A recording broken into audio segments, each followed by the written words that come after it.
જંબુસર તાલુકામાં કાવી જિલ્લા પંચાયત સીટ મુકામે દિવાળી સ્નેહ મિલન કાર્યક્રમનું આયોજન કરવામાં આવ્યું. જંબુસર આમોદ વિધાનસભાના ધારાસભ્ય દેવકિશોર સ્વામી તેમજ ભાજપ પ્રમુખ કુલદીપસિંહ યાદવ, તાલુકા પંચાયત પ્રમુખ નીતિન પટેલ, કિસાન મોરચાના સભ્ય, ભાજપ મહામંત્રી અને પૂર્વ ભાજપ મહામંત્રી, એપીએમસી ચેરમેન તેમજ પાર્ટીના તમામ કાર્યકર્તાઓ તેમજ હોદ્દેદારો ઉપસ્થિત રહ્યા હતા અને સરકારની વિવિધ યોજનાઓ તેમજ કમોસમી વરસાદને કારણે ખેડૂતો પર આવેલી આફત પર સરકાર તરફથી વહેલી તકે સર્વે કરી ખેડૂતોને ઊભા પાકની નુકસાની મળે તે માટે કાર્યકર્તાઓએ તેમજ ખેડૂતોને માહિતી આપવામાં આવી હતી.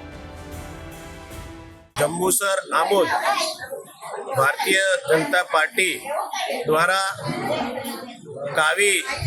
જિલ્લા પંચાયતના ક્ષેત્રમાં દહરી ગામે